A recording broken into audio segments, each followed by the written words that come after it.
Hey everybody, this is our fifth Q&A, and so let's just get right into it. Okay. So the first question is from Ben. When acceptance feels like apathy. Hello, I am processing the death of my grandmother from a few days ago. However, I'm having difficulty experiencing any emotions around the situation. I feel relatively apathetic. Let me start by saying I have never been particularly affected by death. My grandmother was, in essence, a series of chemicals and electrical impulses in the brain. I know that may sound clinical or robotic, but I believe that's genuinely how I feel. Her ego is gone. The human body is no longer converting energy. She has been cremated and returned to carbon. I resonate strongly with how do you say that? Panpsychism. I don't know how to say that. The Yeah. idea that consciousness is a fundamental property of matter like mass or charge. This aligns with Artem Boytsov's level 3 perspective. You are consciousness, God, all is one. Consciousness is recycled.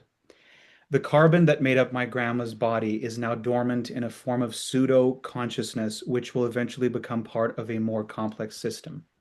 Everything dies, and I experience all loss equally on an emotional level. The day my grandmother died, I passed 5 dead raccoons on the side of the road. I find the prioritization of human life to be somewhat bizarre. When I say I experience all loss equally emotionally, I mean that while my feelings are level, my thoughts, the ego, ruminate more on human death, likely because I'm surrounded by other humans. I feel the need to perform grief for my family, which fuels most of my inner dialogue. If I were entirely isolated, I think my grandma and those raccoons would occupy a similar amount of mental space. Even so, I find myself questioning, is this apathy a genuine acceptance of impermanence, or is it a subtle form of egoic suppression? Is it possible to deeply understand the transience of all things without feeling detached from compassion itself? I do apologize for the lengthy explanation. I did try to emulate my experience in as few words as possible. Have a great day. And then he says, I notice that the anxiety I'm feeling as I write this seems less about grief and more about the vulnerability of being seen honestly. My grandmother had dementia for years, and part of me truly believes her passing was a release from suffering. So, what I'm left with isn't sadness about her, it's the raw experience of sharing something that others might not understand. Oh, that was very interesting. Um, so there are a number of things you have to like look through. But the first thing I would say is that there is no doubt that this is suppression. Um, and what I want to say about this is that, you know, the mind is such an incredible thing that it's you could say it's layered or it has compartments. And so if something happens, like your grandmother died, and then there's just nothing, and I believe you that there is nothing, you don't feel, emotional, nothing. That does not mean that deep in your psyche there isn't all sorts of grief and like just an immense like a lake of tears, right? So that's the first thing I wanted to say that it you cannot like how do I say this? You cannot conclude that something is not there because like let's say right now I feel nothing, right? I don't feel sadness. So I can't conclude, okay, so if something happened and I feel nothing, that it just doesn't exist in my psyche. It does. It's just that because it is like compartmentalized, that's why we survive so much trauma. Because if think of these compartments as little boxes of pain, right? If you have 5,000 boxes of pain, but you felt that all at once, your nervous system wouldn't survive. You would just die. And so it's divided up into these little compartments so that you can continue to exist and be alive while carrying a huge amount of emotional pain. So it's kind of like a genius thing of the mind and the body that it's able to, no matter how much trauma there is, the person still survives it, right? Um, and so let me just read through it again. Um, I was just and it's gonna, okay, no, go ahead. sorry. Well, I was just going to say the funny thing is that the comparison between your grandmother and the raccoons is that when once you're able to tap into the grief that's there all the way down, you would have a river of tears for the raccoons as well. Yeah. That is not, it's not that there's nothing for your grandma, but that there's tears for death itself. the fact that, everyone you know and love will die, that you will die, that death is a part of, an inextricable part of life. Um, yeah. Yeah, that's so true. Um, okay, so another good thing to highlight is that so Ben said her ego is gone, and this is so many people they believe this that the individual experience of the body, they basically think that the body is the ego, and it's definitely not. And so let's see how I can explain this. Um, so the ego is a psychological entity in the mind. You can imagine it almost like an image, like a projector image when you go to the movie theater. There is a light, which is the projection that is projecting that image, right, which is the movie. And in the same way that the image is not real, meaning that if there's an explosion, you're not going to be hurt by it. In the same way, the ego in the mind is the same sort of illusion, right? You can't say that it's not there, otherwise the world would be at peace and everybody would just live in harmony. So it is there, but it is an image. It is not something real. But it is in the psyche, right? It is not the body. The body can live fantastically without the ego. It would just be a body that's always in peace, never thinks unless it's required, unless it's actually useful. And so it's not that her ego is gone, actually her body is gone, right? That's and funny enough, kind of going full circle in the journey is first you start out thinking that you're just a person, and then you think that you're a soul and all this stuff. But the full circle is that you've always just been a body and you've never gone anywhere. Even if you felt like you merged with God, you can just look down. You have never left this experience of the body. And so the most accurate thing to say, like when you look at my face, you might think that you see a person in the sense of, oh, this is Steve, and he speaks this way and does that. But the real me is just the flesh and bones and what you can see here, and not ideas of who I am. So actually the most objective view of this person, if you want to call it a person, is just the physical aspect of me. Um, and I was gonna say something else. Well, I was just going to say her ego is something that you never experienced. It's your egoic experience of her ego. So that's your internal experience. So what Steve was saying is that the thing that has gone is her body. That's the only thing that was ever here to begin with. Yeah. Oh, I think this might be useful for Ben. So on my journey, it's been more recent. When I started to heal, when I started to just endlessly sob like day after day, and then I had a lot of healing, let's say with my dad and my mom as well. They're perfectly healthy. They're alive and healthy. But I would start experiencing these unbelievably strong, it was just immense grief as if they had died. So I would have these images of if I'm walking through this park, I've walked, with my dad in this park, and then I was walking alone, and then I had the sensation, oh my God, like I'll never walk with my dad here again, and he's alive, right? So what was that? It was because I had connected to my grief, and sobbing had become so second nature to me. There's like no resistance to it. That the image of my father, so this is exactly what we're talking about. There's two very different things. There is my father, the body, which is the real him, and there is an image in my mind. There's also an image in his mind of himself, but there is an image of my dad in my mind.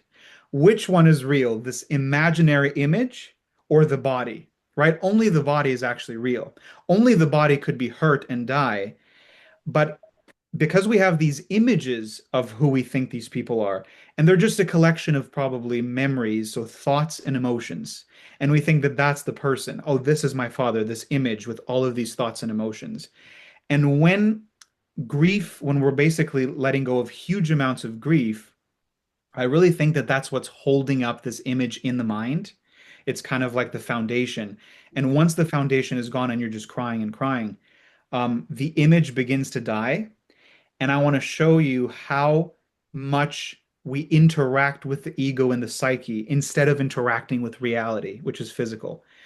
The fact that he was dying. The image of my father was dying in my mind. So think about it. It is imaginary, like children play make believe. Oh, I have this, tea party and there's nothing happening. In the same way, that is the ego. So the image of my father in my mind was beginning to die.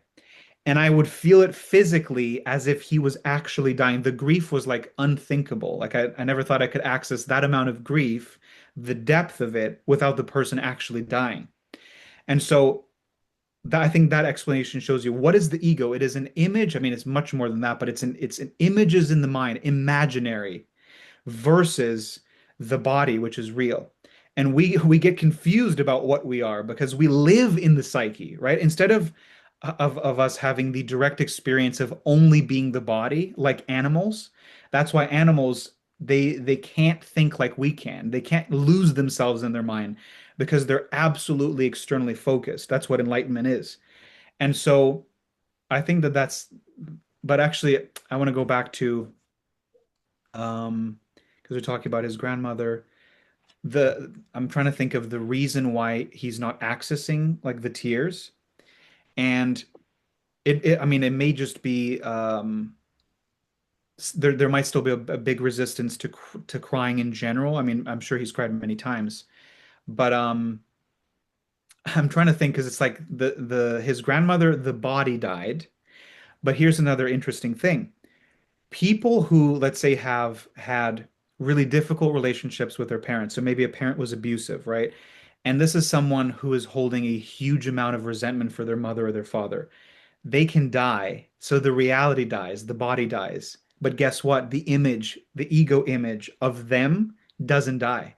And so some people, I understand because they're in so much suffering. I heard this person say something like, I'm only going to be at peace when they die, right? Mm. I get it. They're in so much pain. But that's actually absolutely false because the body dies. But what about the image you have of them, which includes all of the moments that they hurt you and all of the resentment and all the tears that you haven't cried? So the only way that the image of the person disappears in your mind is what I just said. If there is a lot of resentment, there's going to be so much rage, and you can make believe, even if they've died, that you're speaking to them, that you're saying everything that you wanted to say to them, and then once that's over, when you're trying to fight with what happened, right? Because that's what anger and rage is. You're remembering they did this to me on this day. And the rage is almost like, I wish I could have attacked them. I wish I could have stopped them, but it already happened.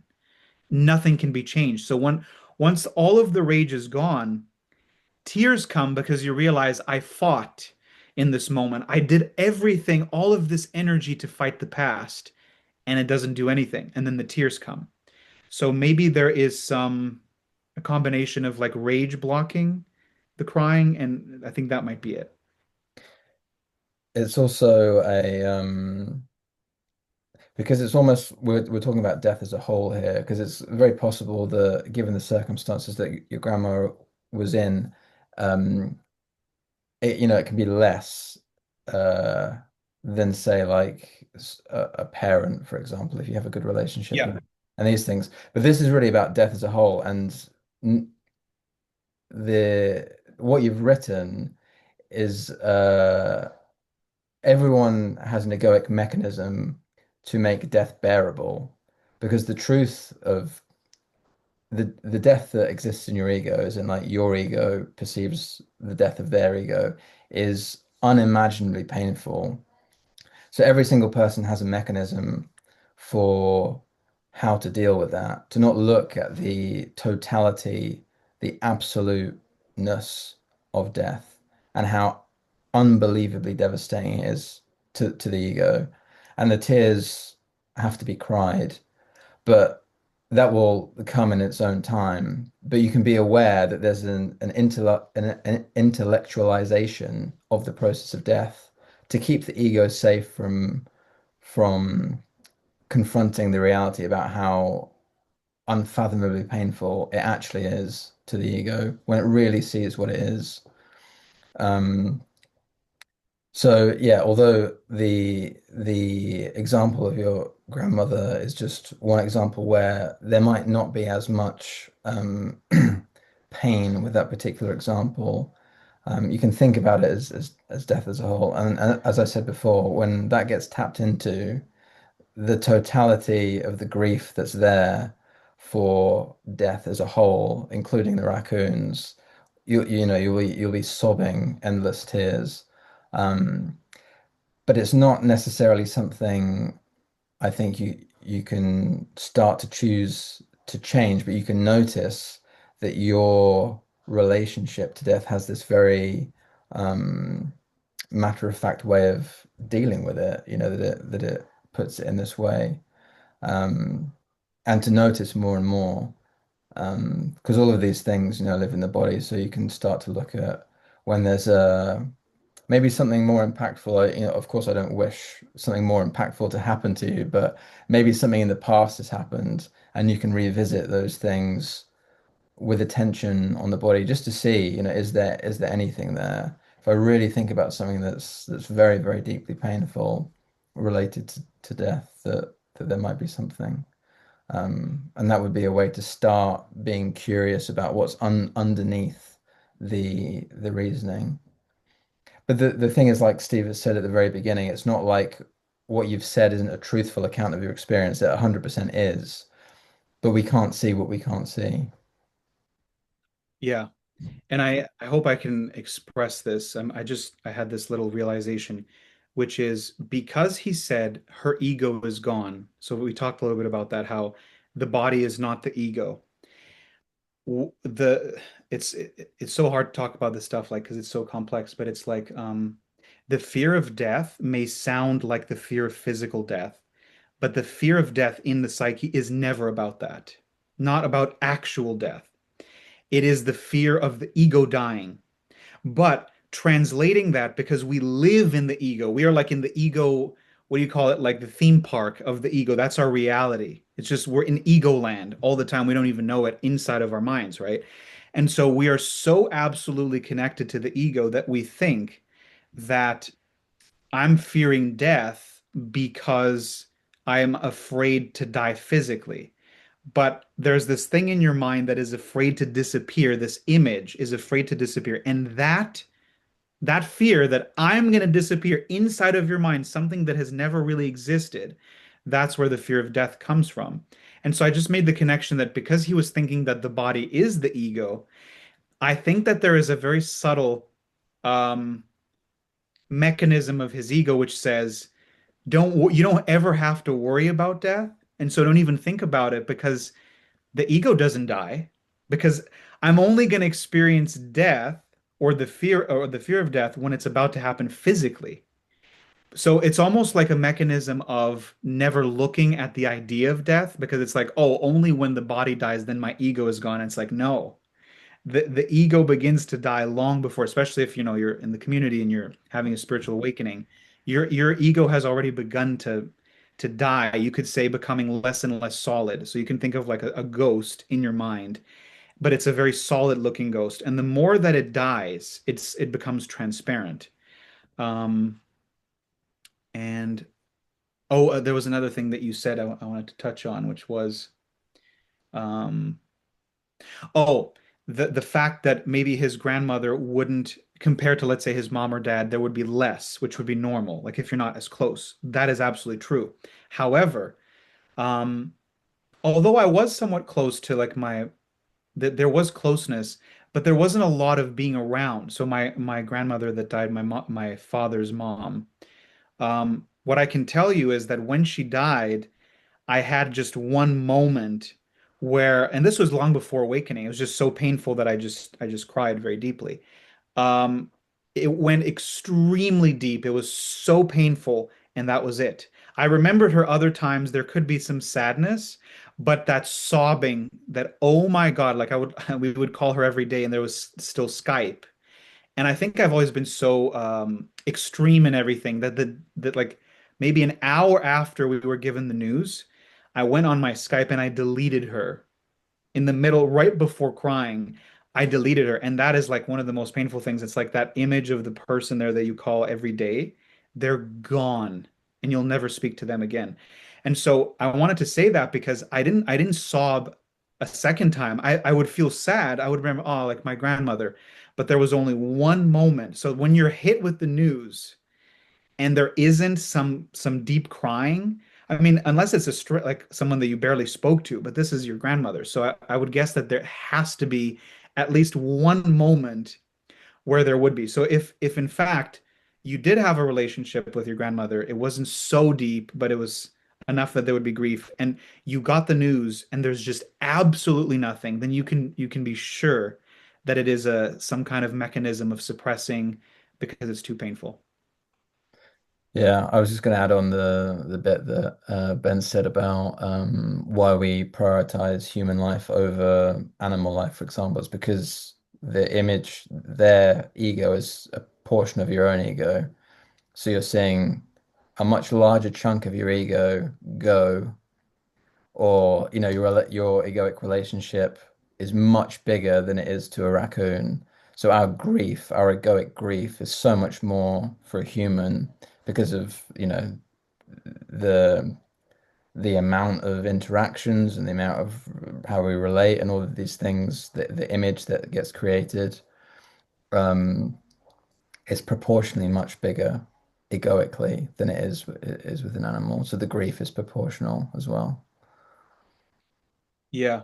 And this is like a fascinating question because there's like so much that we can talk about.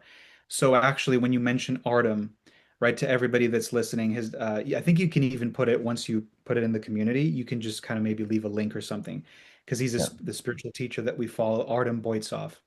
What I was going to say is something that would be very maybe useful for Ben is when I first heard this, it was in one of Artem's answers. I was like, this is so interesting. I've never heard this.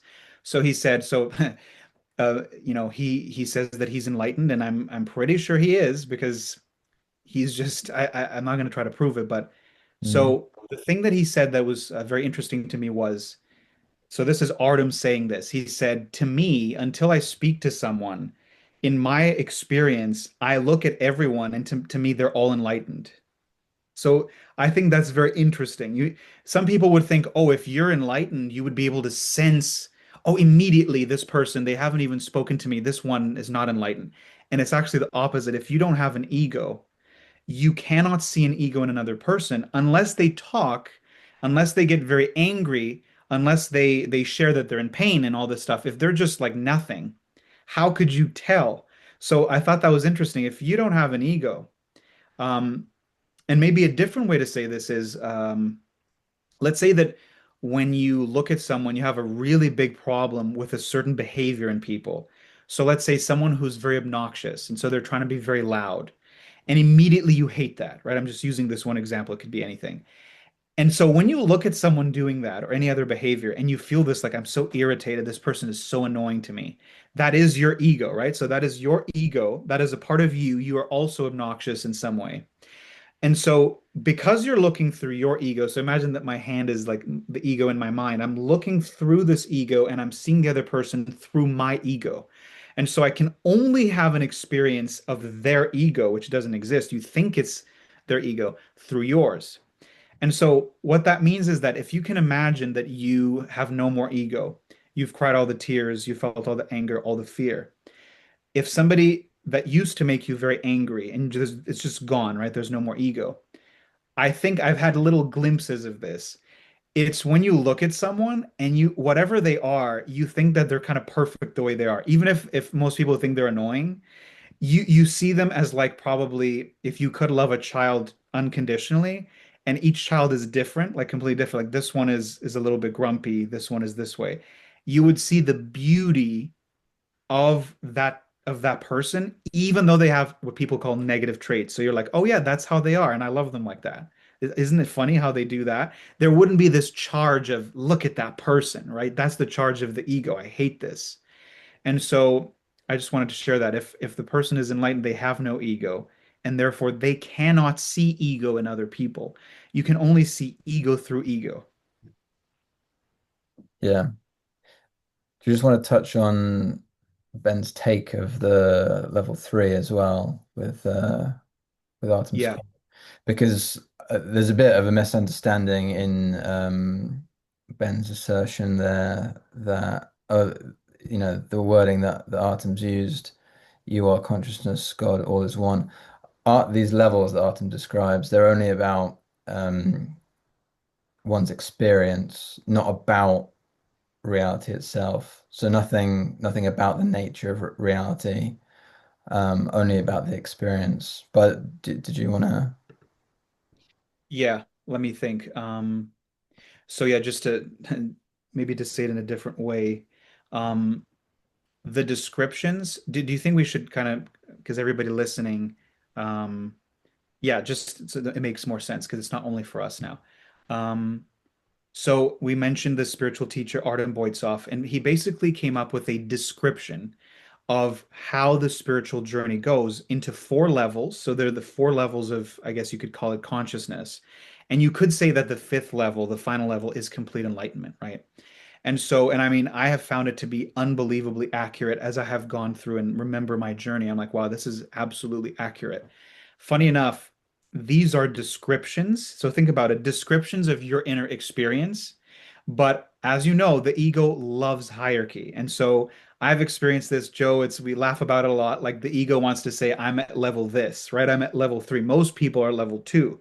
Most of the world is at level one, but I'm at level three. So it's descriptions. A description is just, oh, what's going on? What is the experience inside? So since you're going to put the link, I think people can read if they're interested to look at the levels. I'm not going to go through them because then I don't think that's necessary. So Ben wrote, this aligns with Artem Boitsoff's level three perspective. You are consciousness, God, all is one. Consciousness is recycled. So this actually took me a long time to actually understand because the only way that you can truly understand is by being it, by having the direct experience. So the third level of dreaming described by Artem Boitsoff is, I don't know if I'll be able to say, maybe I will have to, let me see. Um,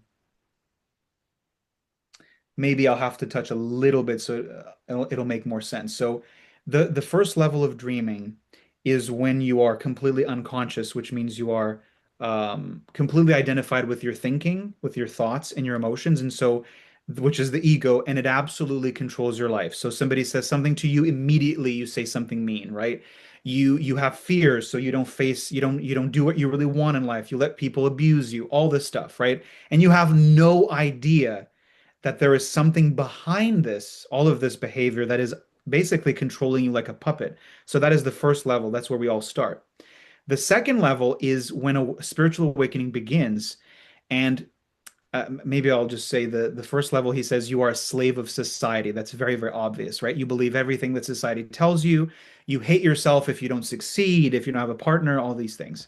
So once you go to the second level of, which is the beginning of spiritual awakening, he describes this as, and there's too many details, but I'm going to try my best. So the first one, your experience is of I am a person, and I realize that that means your experience of yourself is the image of yourself as a person in your mind, and you're absolutely like trapped in that. So the second one, the identity. So that's the identity in the first one is I'm a person, this image in my mind. The second one is I'm a soul. So you experience yourself as a soul. And in the second level of dreaming, you are, what is it again? You're a slave of your emotional energy. So what does this mean? So most people that are having a spiritual awakening, they're at the second level because they have begun to see awareness a little bit. It's definitely not abiding, so just little glimpses here and there. And they're beginning to feel their emotions a little bit. But what happens is at the second level, you become a slave of your emotional energy, which means it controls you. Because what happens is, and this is very common, once you believe that you're a soul, your identity is a soul, you think that the soul is only made up of light and love and all these like, beautiful things. And therefore, what do? You run away from all of your darkness. And how this happens is the classic thing that people say, I can sense other people's energy. And when they walk into a party, ooh, that one over there, I can sense some really heavy energy. This room is full of dark energy, whatever they want to say. This is the person not yet coming into full emotional maturity, which is everything that I experience in my body is me and only me. People can trigger things, absolutely, but this is where you come into the third level. So the second level is you walk around constantly running away from the emotional experience of your body, and you call it other people's bad energy, and you use crystals and sage because you're constantly trying to escape the sensation. So in the third level of dreaming, your experience is no longer that I'm a soul. What does that really mean? That your experience is you are consciousness God? Because this is very hard to understand. What this means is that because you have now, and it's not just a thought, it's like this direct realization that absolutely everything is only coming from you. So there is no blaming external on anything. You now basically your experience is that you become like a container. So you can think of the body as the container. And this container has become absolutely unconditionally loving. That's why your experience is that you are God, because God is, it's supposed to be unconditionally loving. And so, what does that mean that now your experience is that you have become this container, consciousness?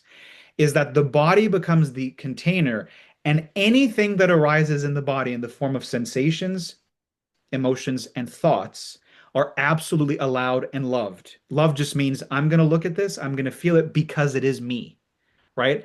It's a strange thing. In the second level, you're constantly running away saying, this sensation is not me, it can't be me, and you're rejecting it. So in the third one, that's what's happening. So if there is rage, if there is violence, if there is sexual perversions of all kinds, the most unspeakable things seen in your mind, it is only at the third level that you can actually fully look at, experience all that, because otherwise there would be too much judgment at the second level. Because remember, you're trying to be this like light angel that only feels love, only feels peace. And so the last thing that I want to say is um I'm trying to remember like the last thing about the third level is, well, maybe it'll be interesting just to go through the last one. Um, as you can imagine, the second level is where most people kind of stay there, and I don't know exactly why. But as you go further and further, it becomes more and more rare because this entire journey from level one to enlightenment is literally a path of suffering, right? It doesn't mean that you're only suffering. It means that to get closer and closer, return to the natural state, it's just going to be pain, pain, pain. Obviously, it's like when you've held this amount of pain, then there is an improvement in your experience. There's suddenly more love. Of course, there is. But the reason why people don't go like the whole way is because even as you get to the third level, maybe even in the fourth level, there's still some pain there. And our instinct, the ego, is to run away from pain. And so that's why most people kind of get stuck in the second level. Um, I was just going to say that the second level, third level thing, I think the reason why there's so few moving on past that is because that's the real moment of seeing through the self. So when you really, this is an experience, not a mental understanding as well, because that's a very um,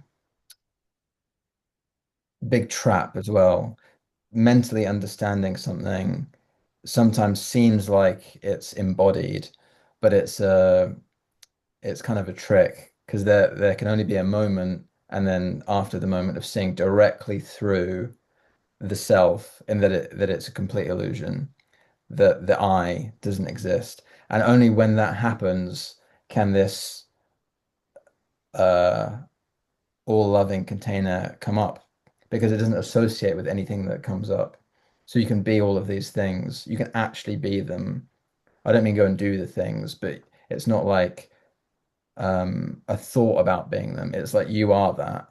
But because there's no judgment, this is possible. But our conditioning is so immense that that sort of transition is extremely unlikely, unfortunately, because of the strength of the ego. yeah, and I just want to touch on something. Yeah, it's like it's the most extreme examples, but it's like it's just good to say it so that somebody it might help someone. So, like you said, at the second level, there is such a chasing of good feelings that you could never begin to embody. So it's kind of interesting. The third level, as Artem says, in his language is self-realization, but self-realization is not actual enlightenment. So self-realization is to realize the self doesn't exist. And actually, at the third level is when you can embrace the rest of the ego, which is most of it, because you were resisting it, right? You were resisting it at the second level, only wanting good and positive experiences. The ego is just basically, I mean, you could say it's both positive and negative, but it's mostly the negative stuff that you're running away from.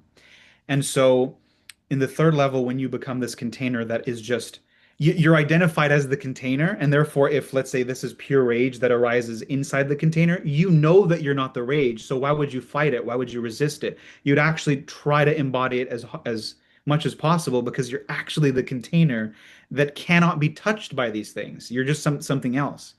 Um, And there's and no what I want to believing say, of there's no believing of I am this. This I, it fundamentally shifts. There's a complete n night and day between the belief like I am this, I am that, to complete dissolution. Not dissolution, but I meant to say dissolve. yeah. So what I was going to say is that it's interesting that you could experience the highest degree of rage after self-realization. So Yeah, it's kind of funny, right? And the thing that I was going to say that is the sort of thing that most people would think is unthinkable, you could only do at the third level. So I'm just going to mention like two things. For example, if you deep down in your psyche, you notice that there are images of, let's say, you raping women, which is a very violent image, right?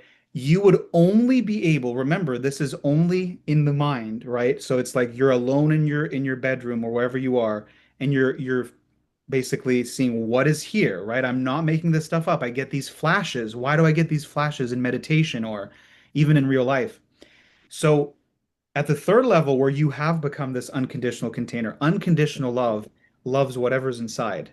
And when we said in the past that there is no limit, we really mean that because you're not harming people in the real world. This is just inside of your mind. And therefore, like I said, that horrible image of maybe you have an issue, right? You have so much suppressed, something about your sexuality is very suppressed. And so it created that images of violence against women. That would be something that you would have to, if you would want to fully see that, is you would basically in your mind become that rapist. And that is probably one of the most difficult things.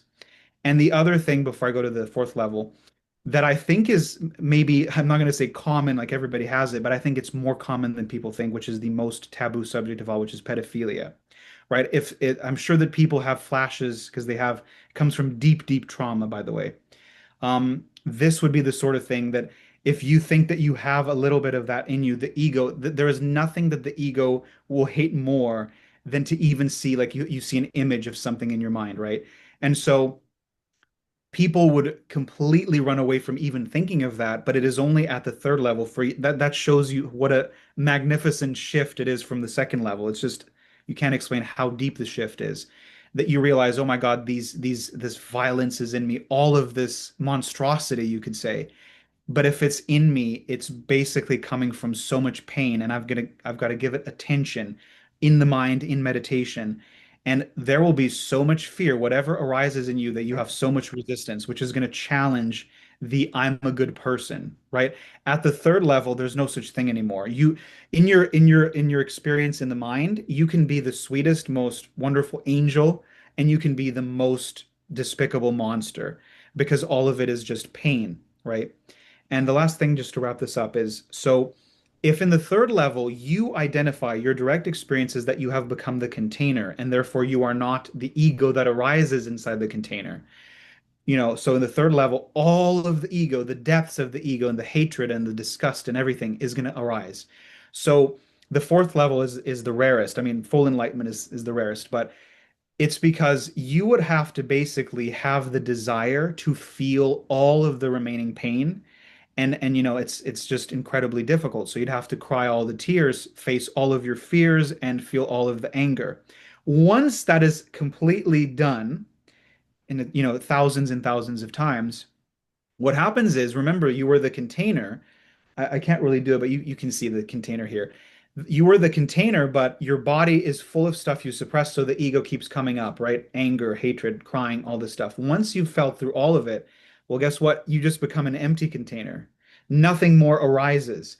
And so that is the fourth level of dreaming. And then I asked Artem, what's left, right? Because that's not complete enlightenment. It almost is. And the last thing is, once you have become completely empty, he describes it as, some people would say it's bliss, but it's just peace, right? It's just this peace that never stops. There's basically no thinking for the most part, no emotions, nothing. There's no triggers. But the peace is so absolutely overwhelming that the what you do is you just sit there. That's where most sages in history and these masters is they're just sitting somewhere looking and they never really do anything. And so he calls that you're a slave of death, a slave of death. Why are you a slave of death? Because instead of you just enjoying life just as an animal does, right? They're playing and doing everything. You're waiting for death. So you're a slave to death because like why are you wasting your human life where you could be walking, you could be doing things, and you're just I'm just so happy that I'm not going to do anything anymore. People can bring me food and I don't live anymore. So then Artem says there's a final tiny amount of pain left, and once that's gone, which is the mental awareness, right? Some people think that this awareness that we have is God. No, it's just mental awareness. It's the mind's ability to watch itself. When that is gone, then you have become, completely enlightened. Um, and funny enough, when I read when I read this whole description, right? Um, then I realize why it's almost like a scientific thing, actually, if you think about it. And this is why people are their egos are very triggered when Artem says like he's enlightened, and he probably says that just to trigger people. But because when people think that it's this magical, mysterious thing that just happens one day randomly, like just right now, oh, I've become enlightened instead of this process, they can't believe when people talk about it in such detail. You're like, oh, this is just an illusion. Your ego, that is true. The ego, the four levels of dreaming, is actually the ego unraveling itself. So all of the insanity, the whole journey, as Artemis said, in the end, when you see that, everything is gone, you see that the entire journey was an illusion. All of that was you just needed to release it from the nervous system, but nothing happened because you have always been here as this body. Where did you go? Nowhere. You just released all of the stuff that was burdening you. Yeah, and I was just going to tack on the end that the sort of main sort of misunderstanding I think in Ben's interpretation is that Artem is not making any claims about the nature of consciousness, reality, and what's bigger, what's really going on. The only thing Artem can say is that you can know absolutely nothing about reality itself, and only that you can be it. You can only be what's here, and that so it would never like assert that once you die, this happens and consciousness exists in this way, in a sort of scientific way.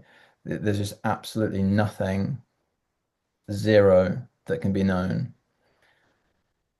Yeah, And like that's that. It's like that's always just a good way to flatten any ideas about like, what's behind the curtain, which is an egoic desire, by the way, to know these things. Yeah, I really like what you said because, like, I talked about the four levels.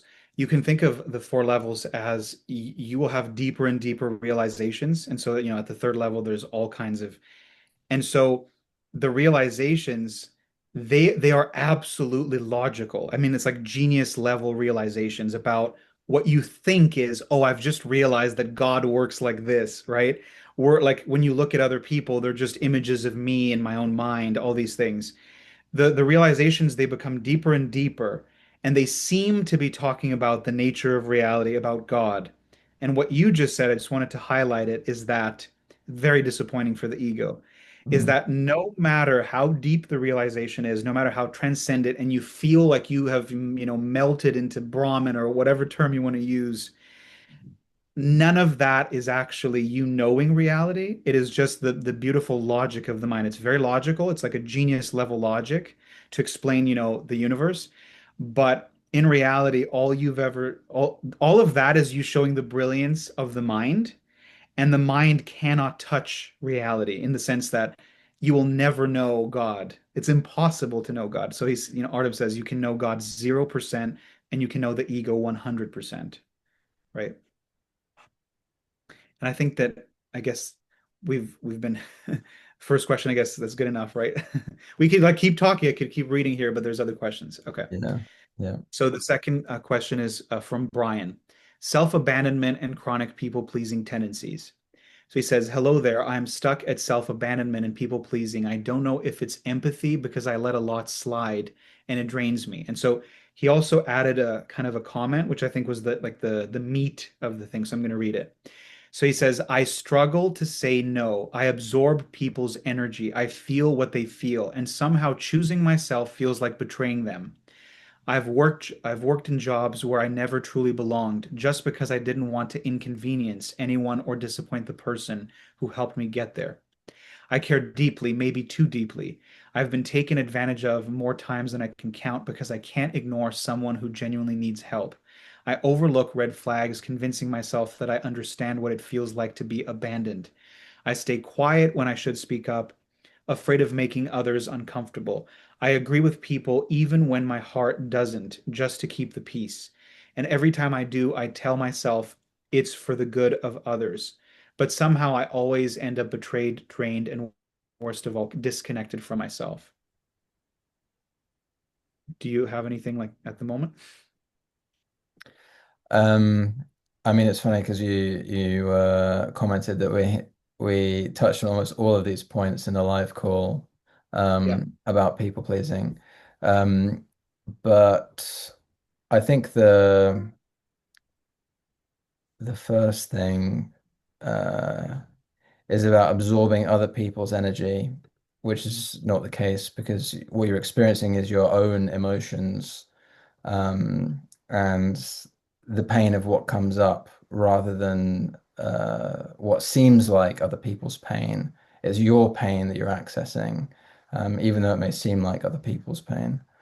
Um, So are you going to say something else? Because if it's like but something else I want to add about that. yeah. Um, because it can be very confusing, like when you say that. So I think the most direct way that's going to make it very clear for Brian is absolutely. So when you said that you absorb other people's energy, I've had that experience. So it feels absolutely real. So your experience is real, but it's not real in the sense that you're not actually feeling directly other people's energy. So what you're imagining maybe is that, we have like this energy, imagine this like smoke around us, which is the energy, and then somebody else has their own energy, their own smoke, and you're like literally feeling it.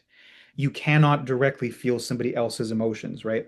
But what is happening is that people pleasing begins in a dangerous environment in childhood. So you may have a mother or a father or anybody who is a very dangerous adult. They're not emotionally mature. They get angry very easily. And so what happens is that is extremely difficult for a child when somebody explodes in anger. I mean, they feel like they're going to die basically. People can't understand how difficult it is for a little child to feel that. And so, I'm sure that you had that environment.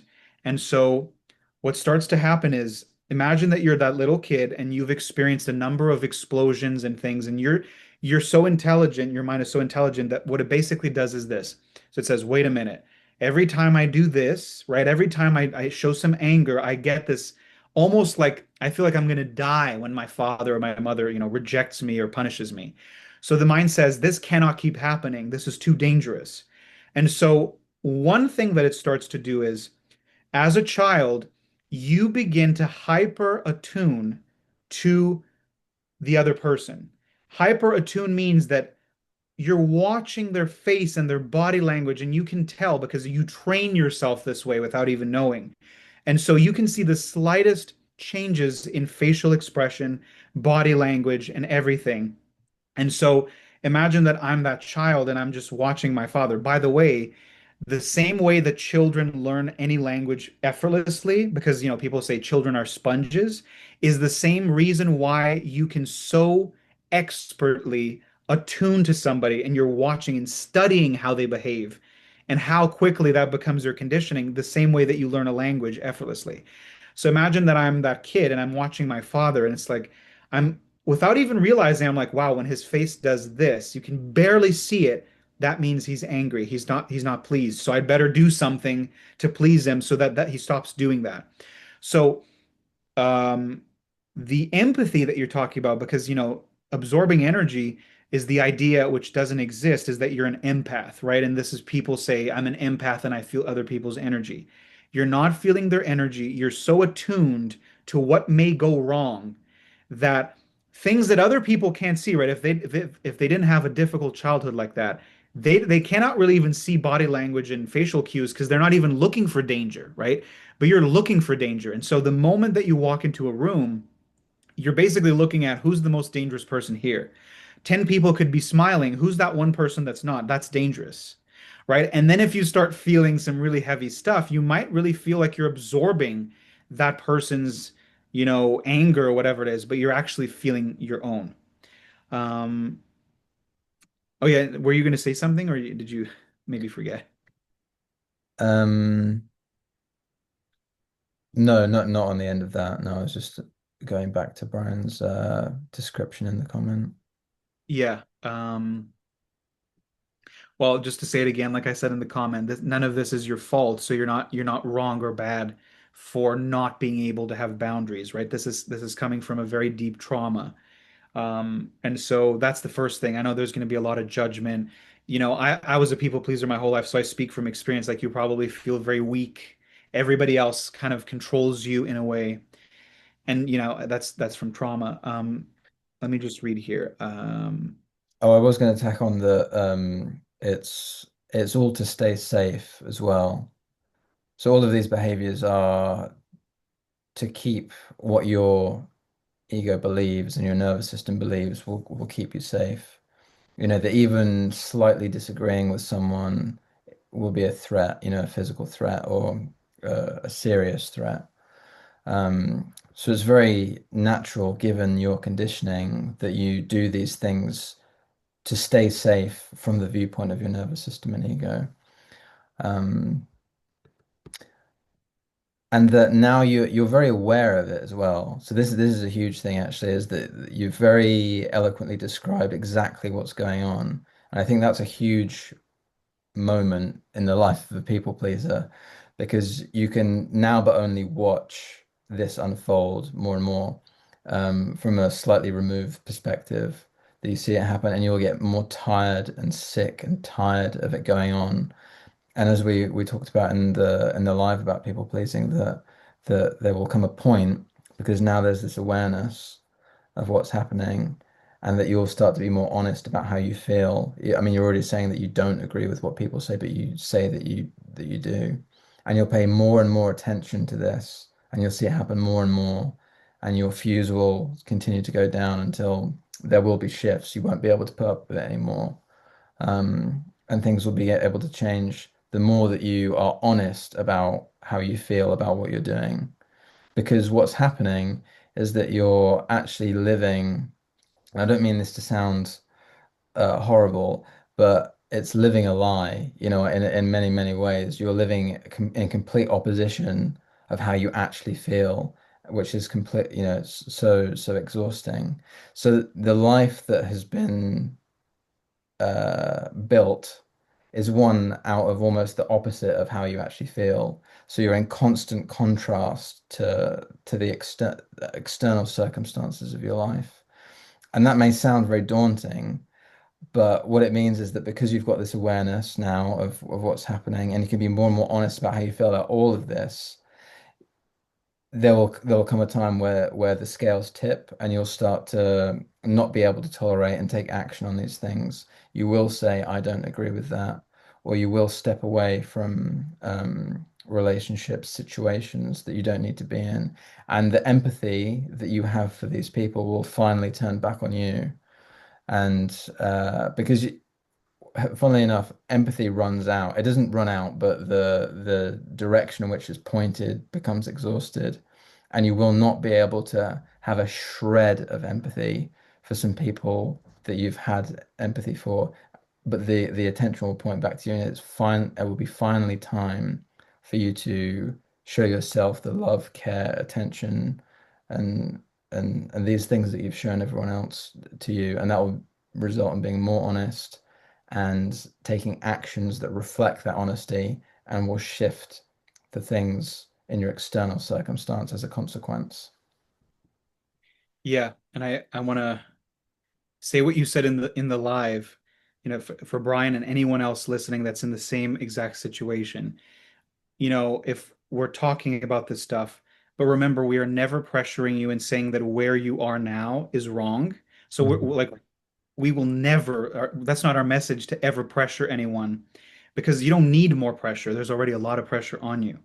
And so, um, what you said about awareness. So Brian is already very aware of it. So some people, he's already started the healing. Once you become aware and you literally know, oh my God, I'm a people pleaser, the healing has begun. And so that's actually very good news. But I'm guessing that he's kind of close to getting tired of it, but he might be in that position where he's so sick of it and yet the fear is really strong. Mm, And right now it may be impossible. In a week or in a month, we don't know. It's not up to like, we're not giving you a time frame. But if you are in that position where you are so sick and tired, you're now seeing yourself, you're literally saying yes to the person, and you're like, oh my God, I just did it again. But you can't face the fear and you can't face the fear. That is not wrong. You're literally everything is going according to plan.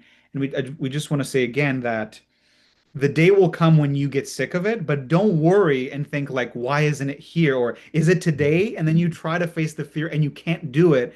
And then you're going to feel horrible again. It's just not the time. And how do you know when it is the time?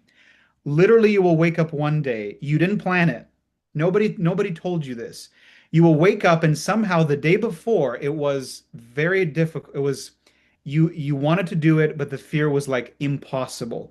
Today, it's still going to feel very, very difficult, but somehow naturally you're just like, I can't do this anymore. And it's not like I can't do this, but I can't face the fear. You just won't be able to help yourself and you'll just do it.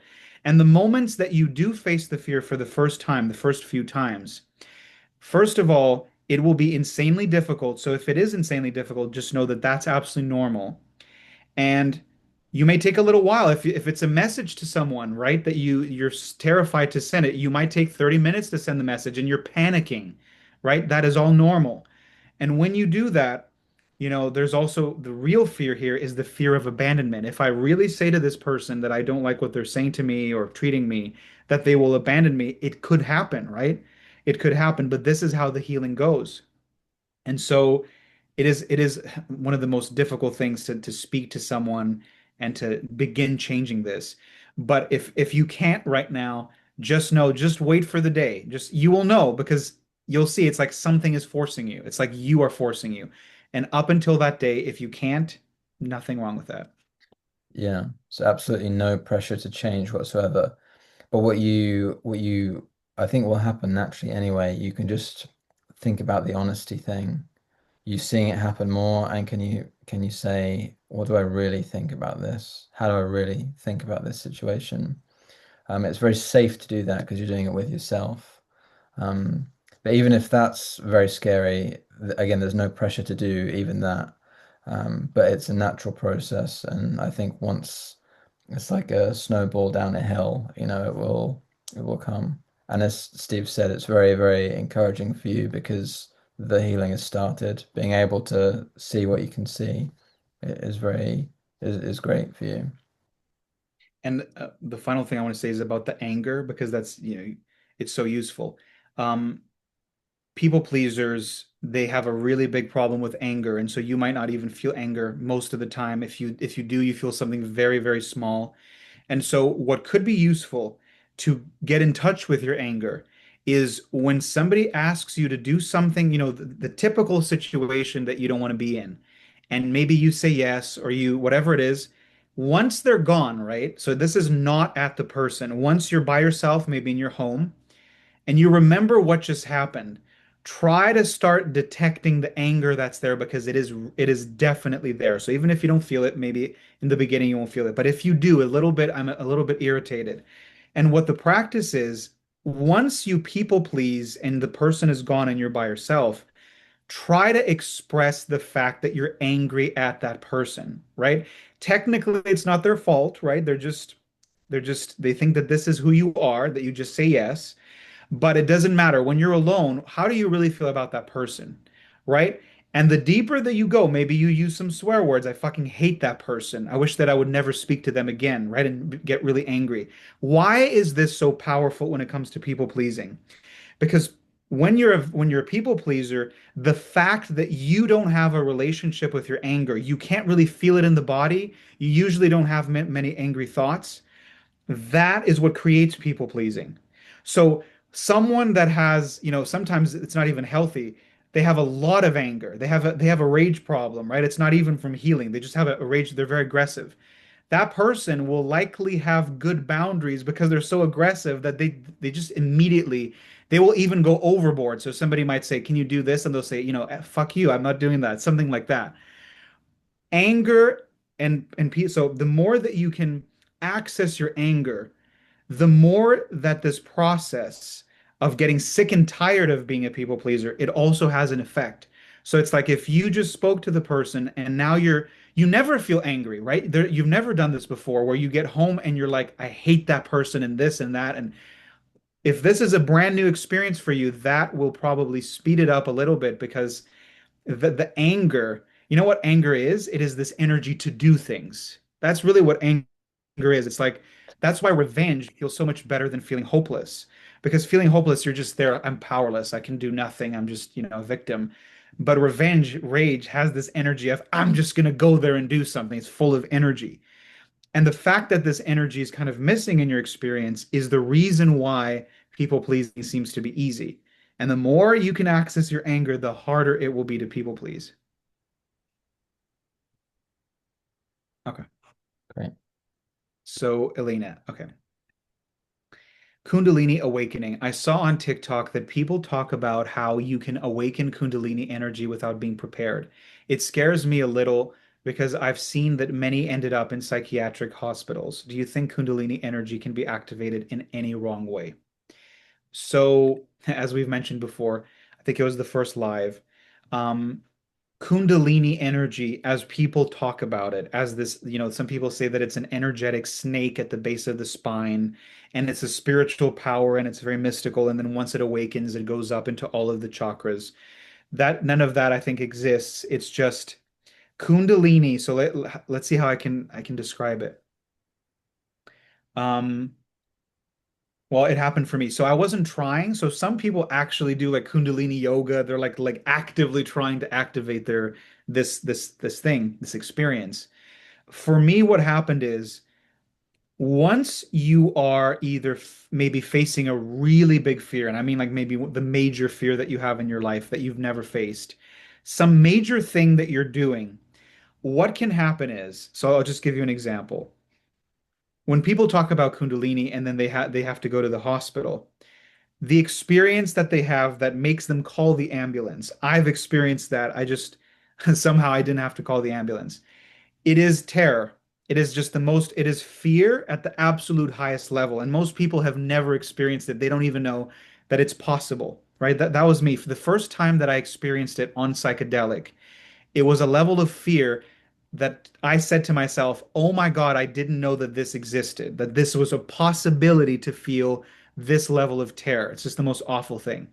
So, my guess is that when someone has what they're calling a Kundalini awakening is they have tapped into some really giant pain in their psyche that they were not quite prepared for, or I guess they are prepared for if it happened.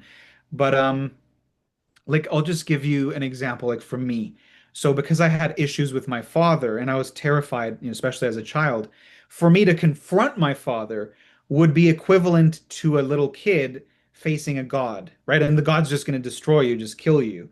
And so when I did that, that is when I started to experience the worst of my journey. So if you think about it, what that really is that in my psyche there was so much fear, right?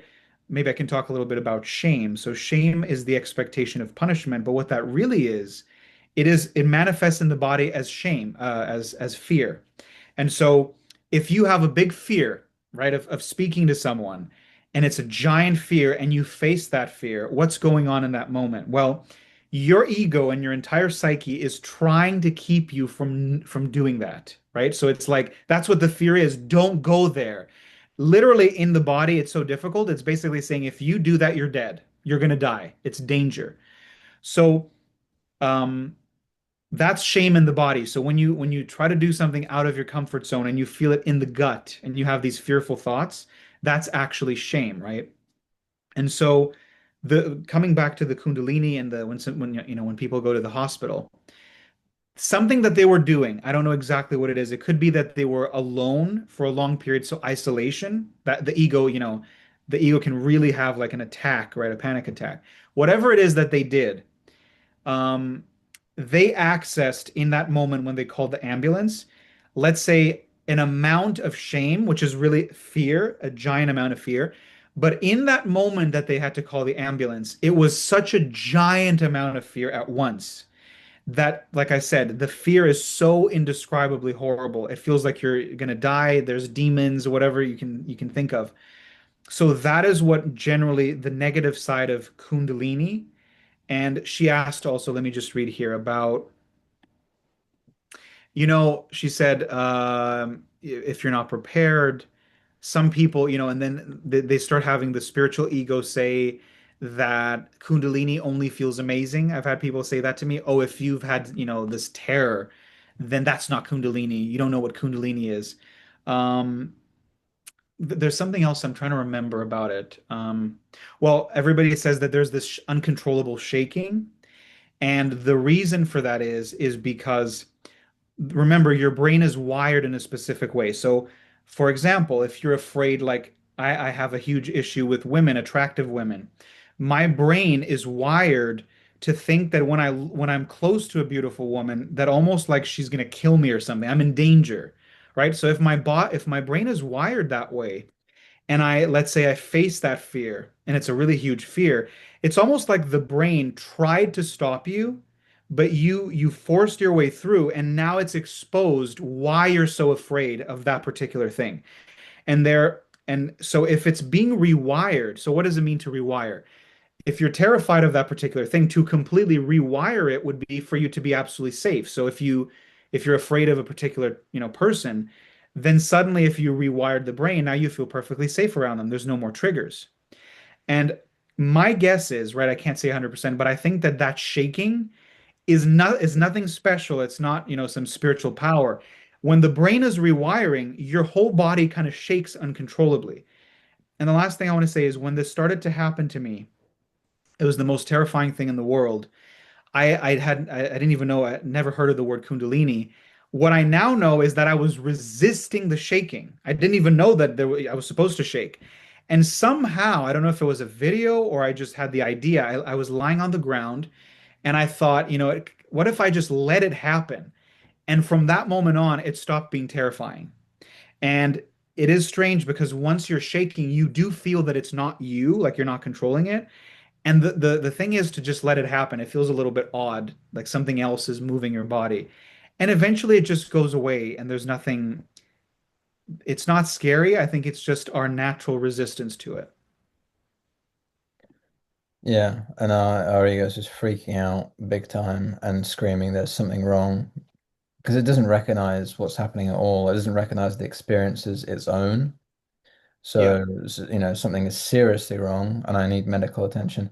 Funnily enough, I never really thought of this as potentially Kundalini, but when I was very young, I did my dad father took me to the hospital when I was having immense terror, disassociation, because I was so sure something was seriously, seriously wrong. Um, of course, that wasn't the case. It was my ego sort of becoming a little less attached. And at that age, that was, a completely new experience. Um, and then, yeah, the nervous system is part of your physicality. So the changes that will happen when it's being relieved of its burden to some degree is a physical change. So I've experienced for a long time. It's been very prominent, gone away and come back, but ticking, nervous system ticking like physical ticks, um, and shaking like Steve said. Um, so I think, it's to be expected. It's a physical change. The entire journey is a physical one. Of course, the ego likes to say that it's a spiritual one. That doesn't exist. None of this exists, actually. It's all just a physical process. But the concern is of course valid because it's scary. It's really, really scary. Um, so again, I think the phrasing of like being prepared, I think means like spiritually prepared, which again, it's just like a way for the ego to feel safe about what's happening. Like, am I spiritually ready for this? But if you just reduce it down to what's actually true about the situation, you're and you're in a safe surrounding, you're safe, it's normal, it's scary. That's true, that's scary, but you are safe. Um, and again, like whatever happens, you're not doing anything wrong, even if you do end up like freaking out and calling 911 or whatever. But hopefully you can be reassured that it's very natural and nothing that warrants medical attention. Yeah, and I was going to say a few more things like um in case people in the future, right, if they have this experience, there's the shaking, which like I said, it's a very good idea to just let it happen. Hmm. The other thing is that I think it's everybody must experience this is when it starts, you will think that you are dying, absolutely like Yeah. physically dying, and nothing is happening at all. But you will be absolutely that's why it's so terrifying, right? You actually think your life is over. Thoughts that I would have is I think I've gone so deep, which is a very arrogant thought, actually. My ego said, I've gone so deep that I think I don't need to be on earth anymore. Right? That's what it said. Like I've evolved so much that God or whatever is like, oh, he's done enough now and he doesn't need to be on earth. That's the thought that I had. Um, and the other thing is when the worst moments happen to me, and I don't know if it works for everybody, especially when I didn't even know what Kundalini was. When I think I was having it for the first time, I just called my dad on the computer on FaceTime, and that made it bearable. And the same thing is if I would like talk to my mom, like, in person, um, I think it would die down. So I'm saying this because this stuff can be there are no words to describe how bad it can get. That's why people call an ambulance.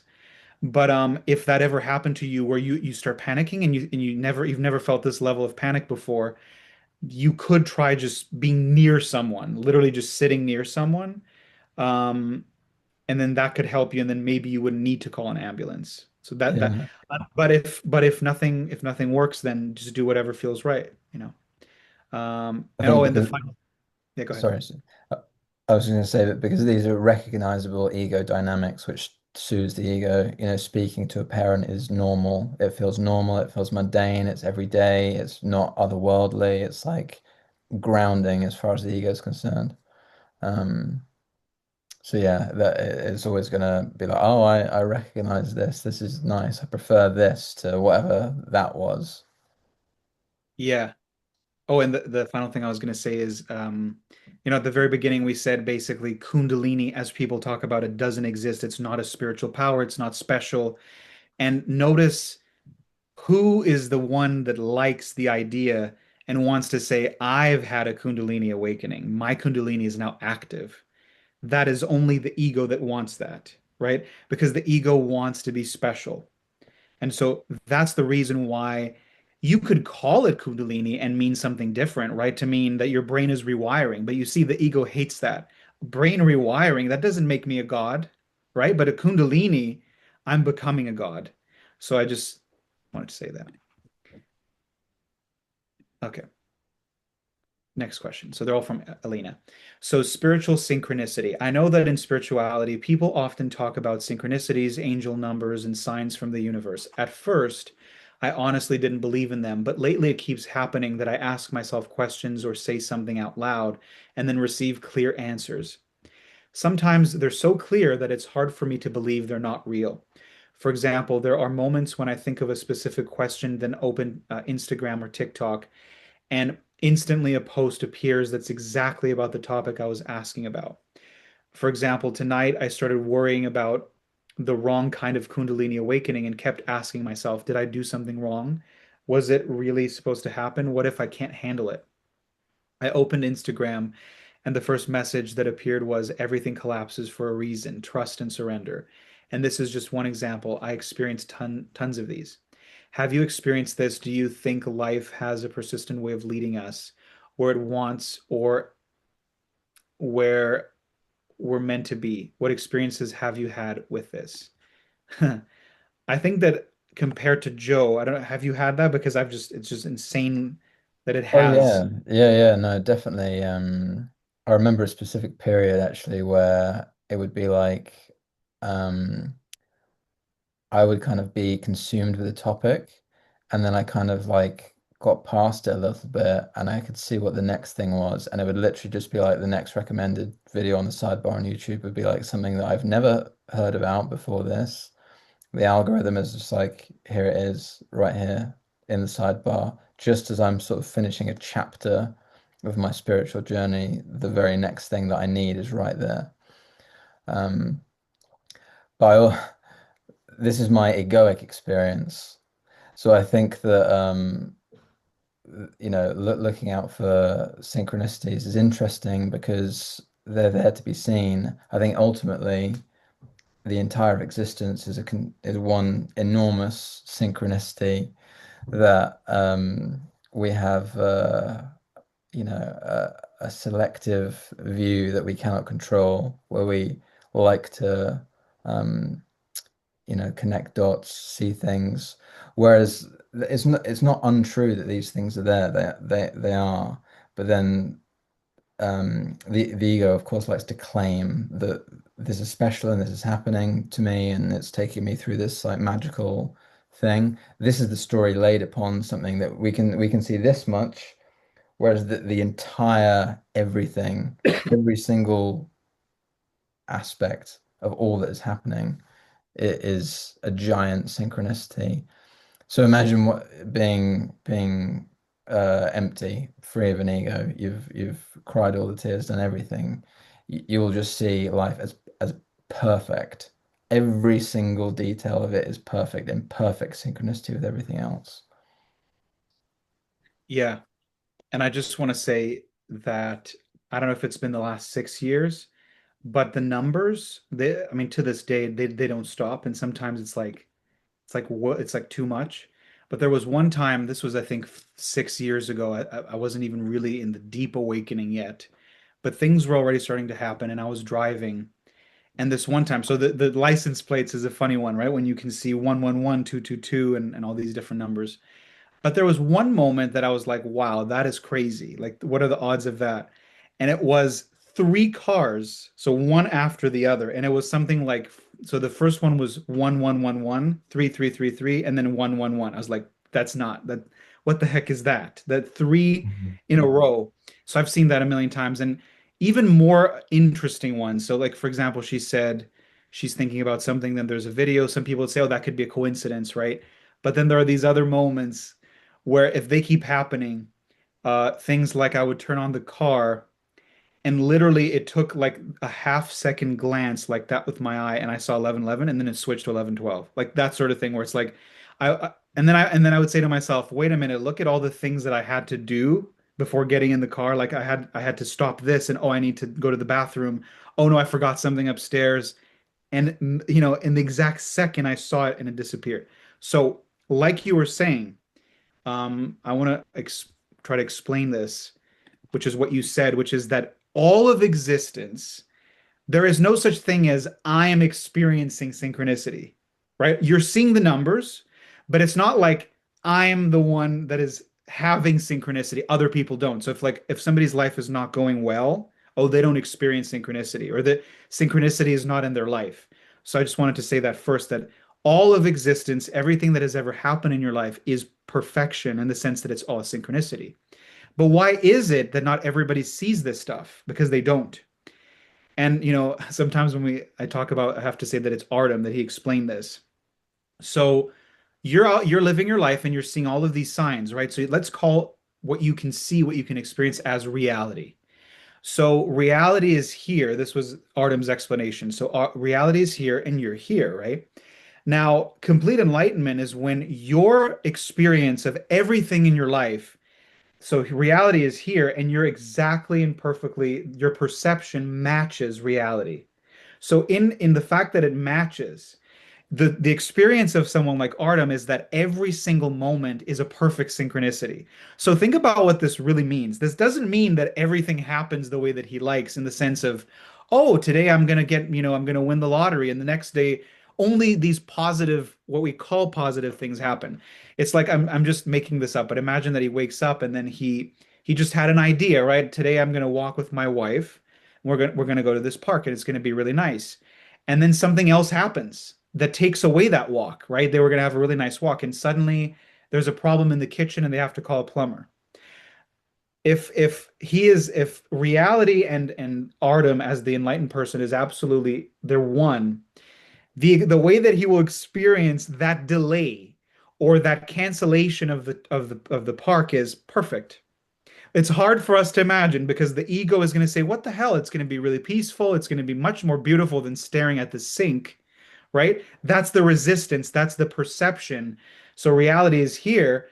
And instead of matching it, the ego's like, this is wrong. So this distance, the more distance there is, the more that you will experience that your life has no synchronicity, right? That will be the experience. Like, this is wrong and this is wrong and this person did this to me. Everything goes wrong.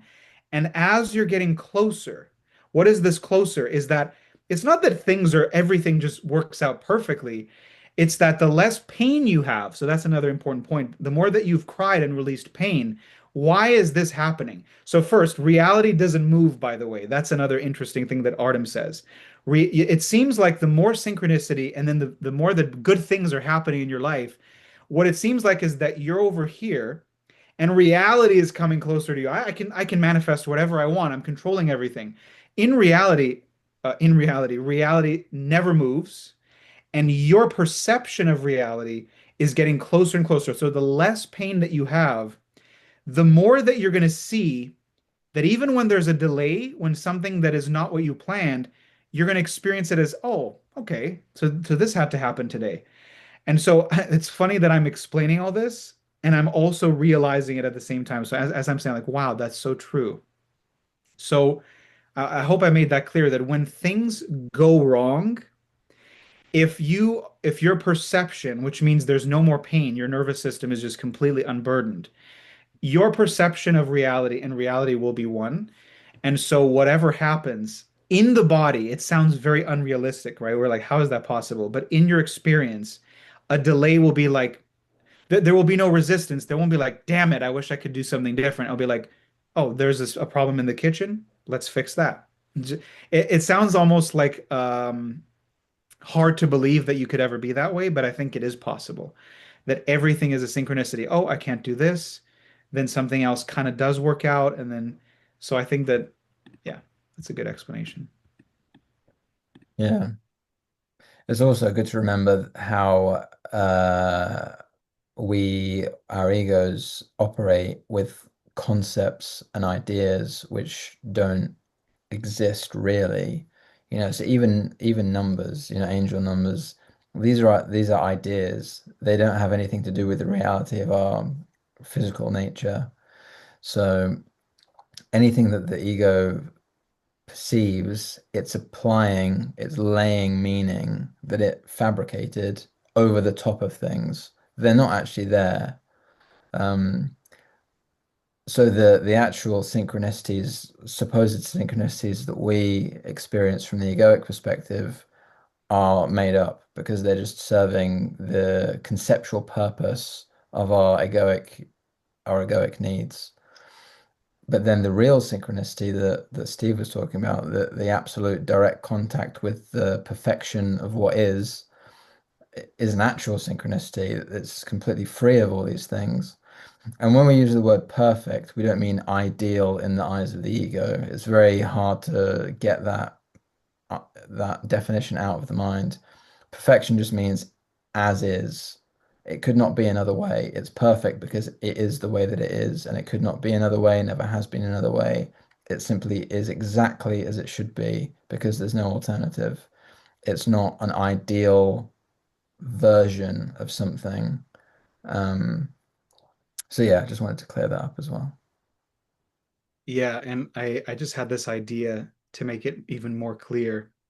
So you talked about the egoic aspect of this, which is Some people go as far as to say if I manifested a house or a car, that I'm doing a good job spiritually, and if you have money problems, like you're doing something wrong. You're not in synchronicity with the universe, but I am. That's sort of the what you were talking Mhm. about. But what I wanted to make very clear, because sometimes it's hard to understand these concepts, it's like, um, let me try to compare two things. So maybe I'll start with this idea. So let's say the idea of money, right? So you have this idea that somebody that effortlessly in their life, suddenly there's all this money, right? And it's fantastic. And then you look at your life and you're like, nothing that I do, no matter how hard I try, it's like stuck, stuck, stuck.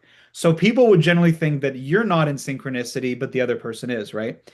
So that's the ego version. What is more like the objective version? Is that the reason? Now I'm kind of, going in the imagination a little bit. So let's imagine that that person that maybe won the lottery or some big money. The reason for that is because it is a perfect synchronicity, not because they're in tune, they're doing a really good job spiritually, but because the way that that person is going to explore loss, for example, right? The way that they're going to explore loss, the only way that that specific human being needs to experience loss, the best way for that person, nobody else in the world, for that person is for them to win the lottery, for them to be they are they didn't do any, so they haven't done much healing, for example. This happens, right? So they cannot be in the now, they can't be at peace, they're always on their phone, they're always thinking of what's next. What does this mean about money? That you're going to spend like crazy, right? Because you have this like thirst. And what is the thirst? You just don't have peace, you can't be in the now. And so what happens is, I need to buy and buy more, and I need to go, spend all of this money in hotels and everything until eventually they lose all the money, right? I'm just creating a scenario. So you were looking at that person from your standpoint, you have no money, and it seems like something is really happening for them, but not happening for you. But you didn't know that the reason why they won was to actually experience the devastation of loss. They had this amazing opportunity to be rich for the rest of their life and never worry about money, and then they just blew it. And when they blew it, they're facing this horrible emotional pain. So imagine that that was the reason for that synchronicity for that person. You were judging it as almost like you're the same person. So if it doesn't happen for me, I'm doing something wrong, they're doing something right. No. The synchronicity was that there's some deep reason for that happening in that person's life. Now, the other aspect to make this even more clear is when you, as we talk about, your the focus here in the community is the emotional releasing, right? Let's say that you've done a lot of it, that you start to notice that your reality is becoming a little bit easier. So you wake up feeling a little bit better.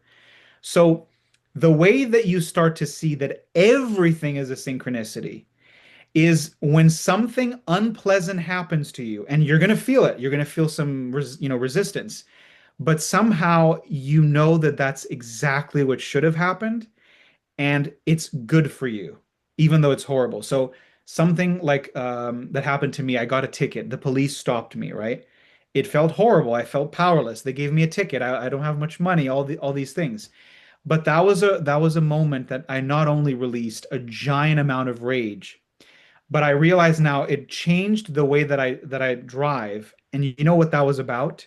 The way that I was driving was me avoiding shame and basically at the stop signs doing what I thought other people would like, which is I just have to go quickly. And then because of the police, I was forced to stop at the stop sign and start feeling my shame. So think about knowing all of these details only now, right? So people would say, "Oh, the police stopped you. You have bad energy." Right? Like you're not, you're just out of sync with the universe. But what if existence wanted that for me? For me to start feeling my shame so that I could change my life, so that I could face fears. And in facing fears, you're making brand new choices, which lead to a brand new life. So if you just look at that moment in that ego way of like, oh, you must be doing something wrong, that's why you got a ticket. When the whole point was this whole thing of it's a perfect synchronicity for you to begin changing your life. So when you're in absolute synchronicity, I mean, we're not enlightened. every single moment will be directly experienced as perfection because I mean, I don't know how another way to describe it. It's like you don't know. You can never know what that is for. And so everything becomes perfection. So that's it. Yeah. Anything else for this question? Or that's good. No, that's great. Yeah. Okay. And the final question. So, limerence. Ever since I was, so this is Elena once again. Ever since I was a teenager, I've noticed that I have an issue with craving attention from men. Right now, I'm in a serious relationship that's been going on for about 5 years. Since I started the spiritual awakening process, I've noticed that my need to long for attention from other men has become more prominent, especially because the man I'm with is quite emotionally frozen. He doesn't have the emotional capacity to even understand what I'm talking about most of the time. My nervous system, especially since I've been crying more and constantly feeling emotional pain, feels the need to talk to other men, men who understand me and are emotionally present for me.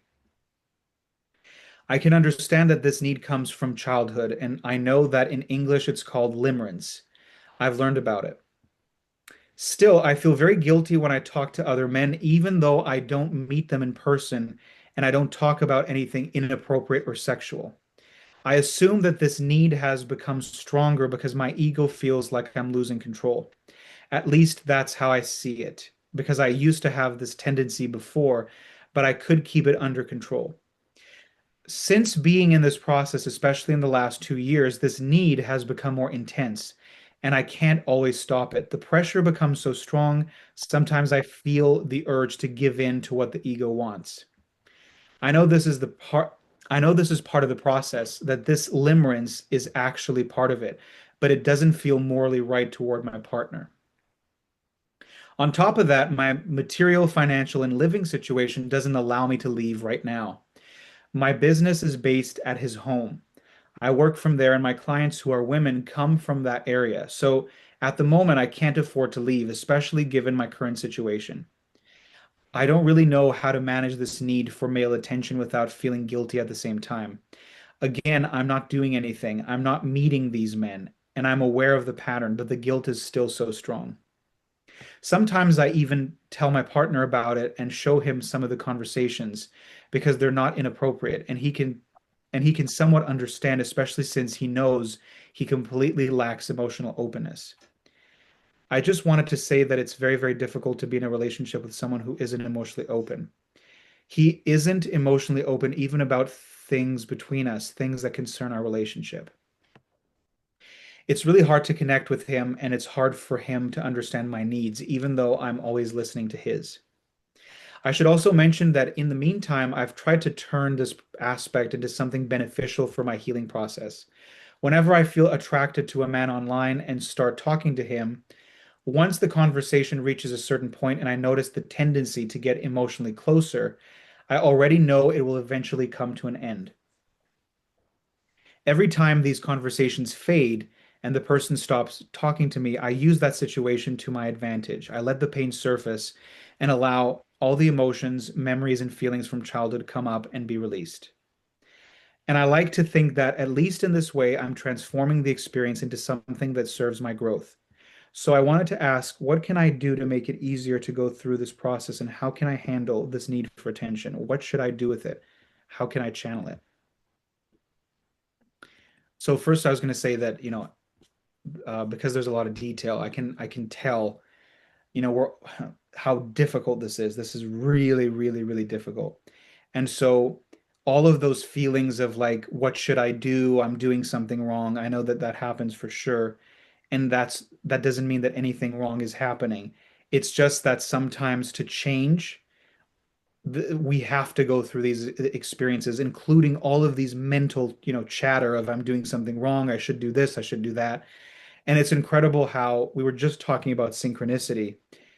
Only now I can see. So when I read someone's like, their story and what they're going through, the first thought that comes to mind is all of this will be resolved in the most perfect way. It doesn't mean it's not going to be painful. Definitely will be. But I have that, and I know that to be 100% true. Somehow, some way, all of this will be resolved. And everything that you're going through are actually the pieces. So the difficult moments, this is something that is related to the synchronicity question. The most difficult moments are also perfect synchronicity. So if you see an angel number, or if you have a positive synchronicity, like you see a message and it makes you feel better, that's what I forgot to say there. That the most horrible moments that we have are perfect synchronicities. There's no such thing as a positive synchronicity. Yes, in the sense that it's pleasant and unpleasant. And so those moments when you feel like you're going to explode, you said that in other questions, those are synchronicities. That is you going in the direction of everything that you want, a life that feels better. But right now, just that, the example of the butterfly and the butterflies inside the cocoon. And I've heard that to be inside the cocoon is kind of like a torture, right? The butterfly is in there. I don't know exactly what happens, but there is a specific amount of time that the caterpillar must be in there, and only in the perfect timing can it become a butterfly. So, in the same sense, when we're stuck and we do feel like we're in a pressure cooker and it's getting worse and worse, it's a sign that you're doing everything right, but it can feel unbearable. Do you have something, Joe? Yeah.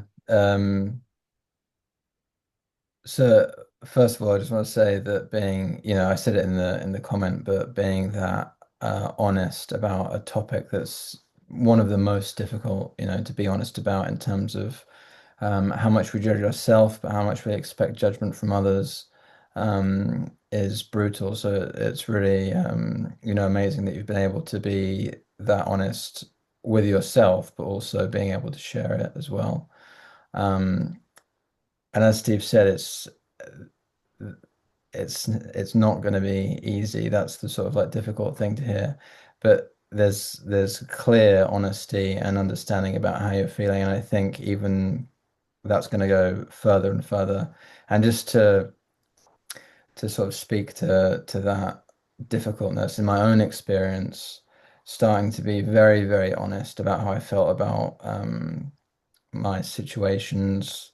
I was in a situation where I really thought I couldn't leave, and my whole life was tied to a situation, living, work, aspirations, long-term um, social dynamics. And the more and more honest I ended up being, and the more emotions that came up and I could access, it ended with me leaving my entire life behind, absolutely everything, but it was in the direction of freedom. And I'm not saying that you need to do that. I'm just saying that the perspective that you hold right now is the perspective of the ego wrestling with itself, clinging to what it thinks it has to do in the world, in the circumstance. You have your business, you have your life, you have your partner, all of these things, which in the world mean everything, and to see those as being under threat and seeing no viable alternative is immensely difficult. Um, but as you become more and more honest, which means more and more pain, is very, very painful, especially as deep as you already are, in and this concerns a romantic relationship, which is one of just the most painful things to navigate, when these things are going on. Um, Again, your truth within yourself will be reflected outside, and the things that you think about what you need, what you want, and what you can and can't do shift as well, even though you might not be able to see them. And of course, it's very natural to have a lot of judgment and shame around the things that you're feeling. Um, but you're also being very kind to yourself, and the kinder and more accepting. It's not like you can switch on I'm going to accept this now, but you're giving yourself more space to go even deeper, because this is clearly a very deep wound for you, and being very honest about the depths of how you feel and what you want. I'm not saying that you would have to act on anything, but going to the depths of what that is, will be alleviating as well. It might be very scary because there's a lot of judgment around these specific topics, but also comes with immense relief. Um, so yeah, those are my initial thoughts about that. And whenever since there was so much detail, I could almost put myself a little bit. Of course, I can't put myself in your shoes, Elena, but um, what I can tell you is because you said that, you can't leave and all these things. So that puts you in what I just said is a pressure cooker. It's like you're locked in this reality for now, right? And I've been in very different ways in the same situation. And so, first, if you can't leave, like we've said so many times, I would even like if you said that, there's probably a desire. You know, deep down that probably all of this will change, and only when you are ready, and you don't have to even anticipate it. The day will come, you don't have to search for it, and it's going to take as long as it's going to take. But once you're in this pressure cooker, you're locked in this reality, and it's very, very painful. The only way that you feel better and eventually the way out is by going into the emotions. And so I want to say this like to really stress this. So you talked about your boyfriend and you know you're like you said you with a man that is completely closed off emotionally. He doesn't even want to talk about your relationship. And so, first of all, deep down, there is a gigantic amount of rage that you have for your boyfriend. It is just not possible to not to. It's almost like you're living with a man that does not respect you. That's what it is. And so, I'm saying that even though it could be very triggering and painful, because I'm kind of trying to imagine your situation. So I can imagine you and your boyfriend, and then you feel unseen by him, and you might try to say something, and he just nothing, right? In that moment that you felt unseen, you will feel powerless. And if there's powerlessness, there is anger. They just come together. It's so difficult to feel powerless that anger usually comes very quickly. But if you learn to suppress anger, then it can also be suppressed. And so I'm saying this because if I see you kind of like you're like doing this, like I can't leave, right? You're just stuck like this. The only way that you will feel better and eventually all of this will change is first by becoming slowly, right? There's no pressure, but becoming honest about how angry you feel about the situation, maybe about your boyfriend, about everything, right? That I have felt the same thing. I hate my life. You can say I hate God. Some people are very scared to say that, right? Because they think that God is in the sky and he's gonna get very mad. Whatever you can feel when you're alone, your anger, that will give you relief. But what I want to say about this is the only way that you feel relief is when you go all the way. So when we talk about rage, let's say that scenario, you just spoke to your boyfriend and you felt completely ignored. Like it's almost like you're speaking to a wall. And then your boyfriend goes to work or he's not there anymore and you're alone, right? In your apartment or house. And now you're there suffering, right? But the suffering probably is anger. I mean, there's going to be tears later, but what if there's anger right now? And like I've said in the other videos, the only way that you truly, let's say that the anger is here right now, right? He just left. The only way that that really disappears is if you go fully into it, like physically, right? Of course, be safe, don't break things and stuff like that. And so, like I said, with it just shaking, or you want to say things, right? If maybe you're in a house and you can yell things, pretend that your boyfriend is there and say, you're the worst boyfriend in the world. No woman should ever be with you, right? You don't deserve a single woman because you're disgust, just whatever comes to mind. For some reason, and some people say it's my telepathy or whatever it is, it's my instinct, I would say, is that there is a resistance to feeling the deepest form of rage for your boyfriend. And I think it's probably something related, usually it's like the father, so your father, there's some dynamic where your father was not emotionally available, and therefore this boyfriend is the exact same thing.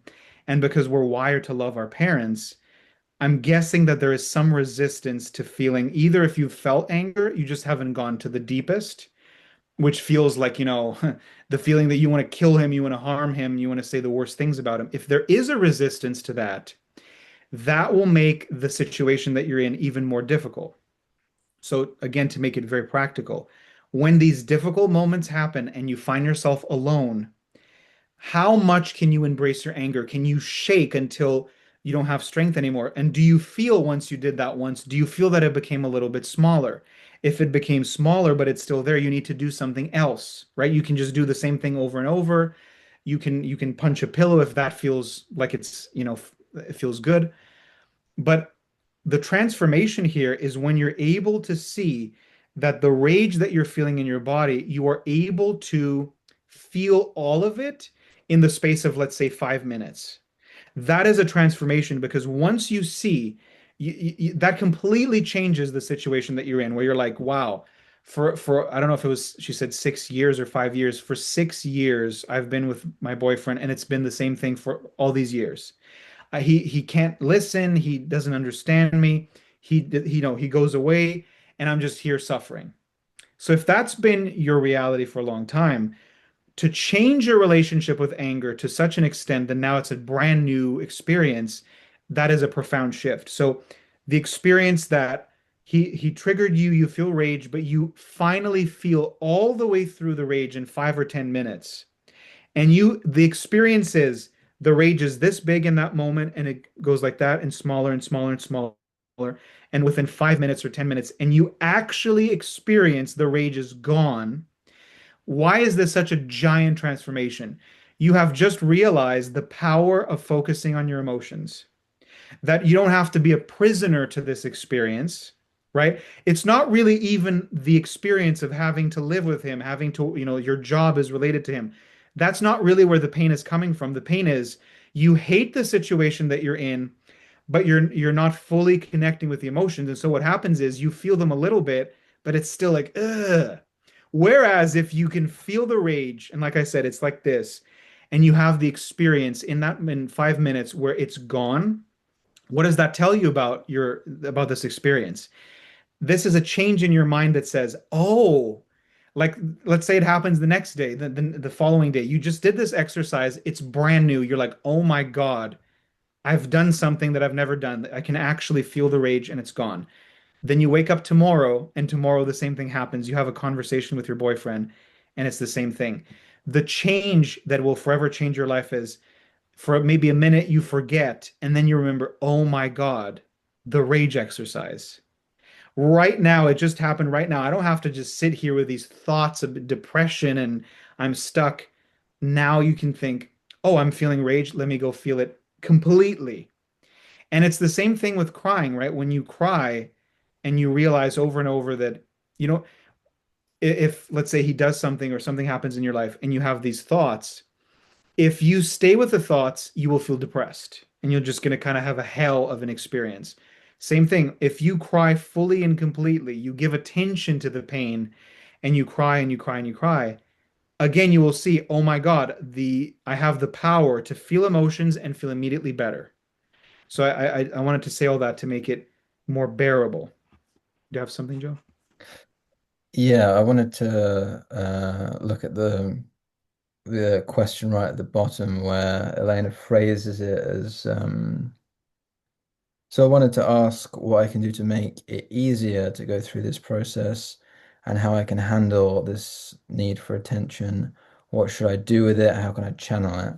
So just in the phrasing, I just want to point out that there's a sort of a request to not feel it, for it to be something other than what it is. So it's just good to know that there's, a desire to just basically bury it. And what we're encouraging is to look directly at it. This may not seem like the easier thing, but ultimately it will be the thing that leads to freedom. I mean, the phrase "the truth will set you free" is a cliche, but it's the most true thing ever. So looking directly at it and being extremely honest about the depths of it as well. This would be, like I said, very scary because of the level of judgment in general that comes with this territory. Um, I mean, of course it's all linked to all of what Steve just said. It will come around to releasing anger and all of these things. Um, But what you don't want to do is try to get rid of this or try to change it into something else. Is to directly look at it and to explore it with open curiosity. This is here, um, and finding a way, finding acceptance within it, just seeing it, um, and then being honest. You'll be able to put words to it. Desires, this it all has a sexual element, and this is one of the things that we're most scared to look at, really. Um, and only you can know what that will be, but looking deeper, being honest, saying the things, saying what you actually desire from this feeling, and just going as deep as possible. Um, so yeah, the main thing is to realize that you're wanting to not look at it, accepting that, and then sort of moving back to seeing that it's there. Um, because the emotions that are linked with it will come up as you go further down into it. And Steve's already talked about the level of fear that comes with this honesty, and we say it all the time. My analogy is like there's this floor, like every issue is like a multiple storied building, and you crash through to this one, and this will freak you out, and then you crash through to the next one, and that will scare you even more. But then you have to go all the way down. Um, so it's very much, I think, because it's very much linked to desire, sexual desire, and dynamic with men, um, that there's a strong urge to not do it because it's, when I say it, I don't mean actual action in the real world. I mean to actually look at it, um, because of the level of judgment. But that will be the thing that will make it ultimately easier, struggling with it, resisting it. These are the things that will make it worse, more painful, trying to channel it, to maneuver it into something else. These are the things that will cause the most pain. Um, yeah. Yeah, and I just thought of like what's really happening to like kind of zoom out so that, it helps a little bit to know what's actually happening. So, the way that I was going to explain it. So, remember when I showed my hand and it's like this is Elena and then she's living her life and it's like it's kind of like you're hitting up against the problems that you don't want. So it's like the boyfriend, the job, I'm stuck in this life. And so it's almost like because you feel stuck, there are constantly things in your everyday experience that keep triggering you in the same way, right? So that's why it's like it feels like you're imprisoned in this reality. Why is this happening? What's really happening is that this whole experience is training you or kind of forcing you to become familiar with your emotions. But why is this process so difficult? Because when you hit up against one of these problems, right, you have a conversation with your boyfriend and it triggers you and you feel horrible. The problem is, why don't we have a problem and immediately go to the emotions every single time? So it's like, here's the problem, emotion, right? Why don't we do that? So sometimes we hit up against something we've heard that we have to release emotions, but it's still kind of hard sometimes. So you hit up against the problem, and what do? You think. So you had a conversation with your brother, with your boyfriend, and it was a negative experience. Now you're suffering, right? But let's say that he just left and you're now only thinking, "Oh my God, how do I leave this? How do I leave this situation? How do I leave him? I can't because I have to work and blah blah blah." So I want you to see that this dynamic is the way that all children learn to cope with the environment that they're in. They go in the mind. So babies and very small children, they are masters of feeling emotions because they just feel them. There's no thinking, there's no resistance. There's just like they feel something and there's the emotion. And so the situation that you're in, that everybody kind of finds themselves in, you're stuck in everything about it, you hate it, is that when you hit up against these problems, notice how you go to thinking and it takes a while for you to go to the emotion. And how you basically change this is it's repetition, right? And I know that she's mentioned that, for example, she's cried a lot, so she's already deep into this. But The thing is that it's so frustrating is that you could have cried a lot and there's still resistance to crying. I've had that experience. Like there were moments where I cried like 500 times, but then I noticed, oh my God, here I should have started crying. I should have thought like, why don't you just start crying? And I was just thinking. So the mechanism to keep you from feeling emotions is so strong that even after you've embraced emotions, there's like deeper levels where maybe different situations trick you, and then you forget to feel that you forget to think maybe I should cry, and then you're again, oh my God, how do I get out of here? How do I get out of here? That thought, how do I fix this? What's the solution? That is what creates the most suffering. So if every time something unpleasant happens and you keep thinking, how do I solve this? Just notice how those are the worst moments. It might even make you feel like a little suicidal because you can't get out of it. Now, if instead you just have the thought, what if I cried right now? Maybe crying is impossible right now. If it's impossible, maybe it's anger, right?